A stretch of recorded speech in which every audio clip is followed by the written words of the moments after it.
દ્વારકા ખાતે ત્રિદિવસીય તાલીમ કાર્યક્રમ યોજાયો।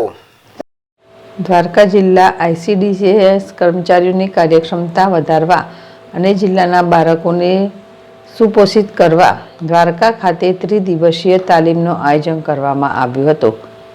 નૈરા સપોર્ટેડ પ્રોજેક્ટ દૃષ્ટિ અંતર્ગત IIPH ગાંધીનગર અને JSIRT ઇન્ડિયા સંસ્થાઓના સહયોગ અને ICDS કચેરી જિલ્લા પંચાયત દ્વારકાના સંકલનમાં આ તાલીમ યોજાઈ, જેમાં બાળકના કુપોષણ, વજન, ઊંચાઈ, વૃદ્ધિ, માપન, પરામર્શન વિષયો પર સહભાગીઓને પ્રશિક્ષક તાલીમ અપાઈ હતી।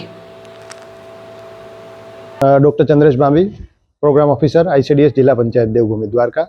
પ્રોજેક્ટ તુષ્ટિ અંતર્ગત જે એન્થ્રોપોમેટ્રી એક્સેલન્સ પ્રોગ્રામ હેઠળ 3 દિવસ TOTનું આયોજન દ્વારકા ખાતે કરવામાં આવ્યું હતું। પ્રોજેક્ટ તુષ્ટિ એ દેવભૂમિ દ્વારકા જિલ્લામાં હાલ કાર્યરત છે નયારાના સપોર્ટથી। ખાસ કરીને જે આંગણવાડી કેન્દ્રો છે અને એમાં જે બાળકો, સગર્ભા સ્ત્રીઓ, કિશોરીઓ આવે છે તો એનું પોષણ સ્તર સુધરે અને આપણે એક દ્વારકા જિલ્લાને સુપોષિત જિલ્લો સુધી લઈ જઈએ એવા પ્રયાસોથી આ પ્રોજેક્ટ તુષ્ટિ કામ કરી રહી છે। જે ICDS સાથે જોડાયેલા મુખ્ય સેવિકાઓ છે, પ્રોજેક્ટ તુષ્ટિના ફિલ્ડ ઓફિસર્સ છે, IIPH જે Indian institute of public health એના જે અધિકારીઓ છે અને જે નાયરા સપોર્ટ છે, JSI છે, એ તમામના સહિયારા પ્રયાસથી આ ત્રિદિવસીય TOT એટલે કે તાલીમાર્થીઓને તાલીમ આપવા માટે, ટ્રેનર તૈયાર કરવા માટેની આ તાલીમનું આયોજન કરવામાં આવ્યું હતું। જેમાં બાળકોનું વજન અને ઊંચાઈ કેવી રીતે માપવા, બાળકો જે કુપોષિત છે તો એને સુપોષિત કરવા માટે કેવા કેવા પગલાં લેવા, માતાઓને, કિશોરીઓને આરોગ્યલક્ષી શિક્ષણ કેવી રીતના આપવું કે જેથી કરી આપણો જે ધ્યેય છે એને પાર પાડી શકીએ અને આપણા જિલ્લાને સુપોષિત બનાવી શકીએ એવા વિવિધ હેતુઓથી આ તાલીમનું આયોજન કરવામાં આવ્યું હતું। આજે આ તાલીમના પૂર્ણાહુતિ નિમિત્તે તમામ જે સપોર્ટર્સ છે, જે આયોજકો છે, એ બધા હાજર છે અને તમામ લોકો જે આજે તાલીમ લઈને ફિલ્ડમાં જશે એ દ્વારકા જિલ્લાને સુપોષિત કરવા માટેના સહિયારા પ્રયાસો કરે એવી શુભેચ્છાઓ સાથે આ તાલીમ આજે પૂર્ણ કરીએ છીએ। કાજલ ગોધમ, CDPO દ્વારકા।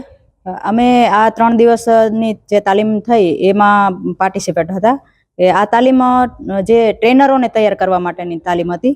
તો અમે લોકો જે પાર્ટિસિપેટ હતા એ બધાને 3 દિવસ દરમિયાન આરોગ્ય, પોષણ, કુપોષણ કેવી રીતે દૂર કરવું, કુપોષણના પ્રકારો, કુપોષણ શેના લીધે થાય છે, કુપોષણ માપવા માટે વજન ઊંચાઈ કરવા માટેની પદ્ધતિઓ, કઈ સાધન સામગ્રી ઉપયોગ કરવી તો કેવી રીતે કરવી, અને જે ફિલ્ડમાંથી પ્રશ્નો આવે છે તો એ પ્રશ્નોને સોલ્વ કેવી રીતે કરવા, આ બધી વસ્તુ આપણે આંગણવાડી બહેનોને કેવી રીતે શીખવાડવી, એ બધી બાબતોનું અમને આ 3 દિવસ દરમિયાન ટ્રેનિંગ આપવામાં આવી।